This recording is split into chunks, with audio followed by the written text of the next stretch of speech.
नमस्कार, आप देख रहे हैं एमपी न्यूज और मैं हूं आपके साथ साक्षी जैन।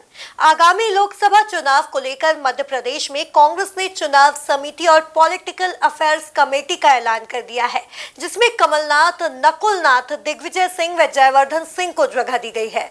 जिसके बाद बीजेपी ने परिवारवाद को लेकर एक बार फिर कांग्रेस और जीतू पटवारी को निशाने पर लिया है।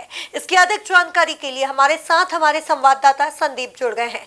संदीप, समिति के गठन को लेकर क्या जानकारी सामने आ रही है? देखिए, मैं आपको बता दूं कि हाल ही दिनों में मध्य प्रदेश में विधानसभा चुनाव संपन्न हुए थे और जिसमें भारतीय जनता पार्टी को बम्पर जीत मिली थी।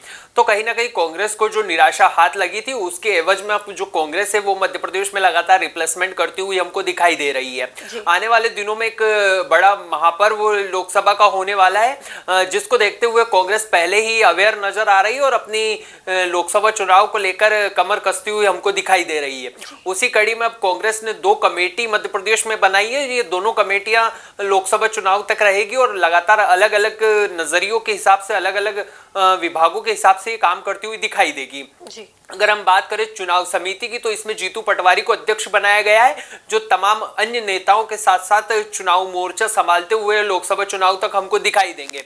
तो वही एक और समिति कांग्रेस के दिल्ली दरबार से बनाई गई है, जो मध्य प्रदेश में लगातार एक्टिव नजर आएगी और लगातार अलग अलग विभागों के साथ साथ ये भी चर्चा करती हुई हमको दिखाई देगी। इसमें जितेंद्र सिंह को प्रभारी बनाया गया है, जो मध्य प्रदेश के प्रभारी भी, और इसमें उनको अध्यक्ष के रूप में नियुक्त किया गया है। यानी कि 2 समितियों और 2 कमेटियों के माध्यम से इस बार जो कांग्रेस है वो लगातार हमको लोकसभा चुनाव की तैयारी करती हुई दिखाई देगी और इसमें तमाम दिग्गज नेताओं को जगह दी गई है। जी संदीप, लोकसभा चुनाव को लेकर कांग्रेस की तरफ से क्या-क्या तैयारियां देखी जा रही हैं?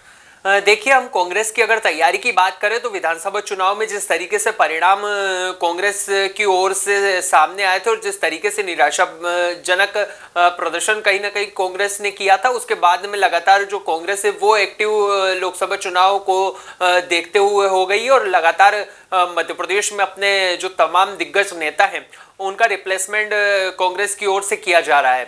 और उसी कड़ी में जो समिति जो गठन की गई है दिल्ली दरबार की ओर से, ये काफी अच्छे परिणाम कहीं ना कहीं हो सकते हैं और एक अच्छे विचार के साथ कांग्रेस चुनाव मैदान में उतर सकती है। और उसी कड़ी में ये जो समिति है वो बनाई गई है और लगातार जिस तरीके से राजधानी भोपाल की बात कर ले या फिर दिल्ली की बात कर ले, लगातार जिस तरीके से बैठक कर रहे हैं जीतू पटवारी और अलग अलग नेताओं के अलग अलग विंग्स से जिस तरीके से बातचीत कर रहे हैं, ये कहीं ना कहीं कांग्रेस के लिए एक अच्छे परिणाम के संकेत हमको देते हुए मध्य प्रदेश में नजर आ रहे हैं। लेकिन बीजेपी जो है वो भी लगातार कहीं ना कहीं पीछे नहीं हट रही है और वो भी अपने तमाम आला नेताओं के साथ, आला अधिकारियों के साथ लगातार चर्चा कर रही है और बैठक का दौर जो है वो भी बीजेपी की ओर से कहीं ना कहीं शुरू किया जा चुका है। संदीप, अगर बीजेपी के रिएक्शन की बात की जाए तो इस समिति के गठन के बाद बीजेपी का क्या रिएक्शन सामने आया? देखिए, जो बीजेपी है वो लगातार कहीं ना कहीं कांग्रेस पे परिवारवाद का एक आरोप जो है वो लगातार लगाती हमको नजर आती है और उसी कड़ी में आशीष अग्रवाल जो मीडिया के प्रभारी भी हैं, उन्होंने एक बड़ा जो मीडिया देखते हैं बीजेपी का, उन्होंने एक आरोप लगाया है। उन्होंने कमलनाथ और नकुलनाथ, जीतू पटवारी और जयवर्धन सिंह जैसे तमाम दिग्गज नेताओं का इस समिति में नाम है, तो उसके बाद में उन्होंने एक बार फिर कांग्रेस पर परिवारवाद का एक आरोप लगाया है। लगातार इस बीजेपी के जो तमाम दिग्गज नेता है वो लगातार इस समिति पर उंगली उठाते हुए नजर आ रहे हैं, क्योंकि इसमें जिन जिन नेताओं को लगभग जगह दी गई, उनमें से अधिकांश जो नेता है उनको कहीं ना कहीं विधानसभा चुनाव में हार का सामना करना पड़ा था। ऐसे में जो बीजेपी है वो इसको मुद्दा बनाने में पीछे नहीं हट रही है और लगातार जो अपने सोशल मीडिया के माध्यम से, लगातार मीडिया के माध्यम से वो कांग्रेस पर हमलावर दिखाई दे रही है। यानी कि कुल मिलाकर कहा जा सकता है कि जो बीजेपी है वो लगातार परिवारवाद के वाद से तो कांग्रेस को घेर ही रही है, लेकिन कहीं ना कहीं समिति पर जो कांग्रेस की ओर से गठित की गई है, इस पर भी वो उंगली खड़ी करती हुई हमको नजर आ रही है।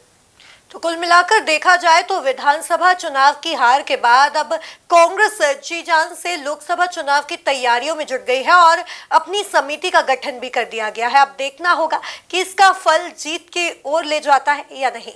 तब तक के लिए आप बने रहिए एमपी न्यूज के साथ। नमस्कार। एमपी की नब्ज, एमपी का हाल, मध्य प्रदेश की हर खबर एमपी न्यूज टीवी के साथ। लगातार खबरों के लिए सब्सक्राइब करें हमारा YouTube channel MP news TV.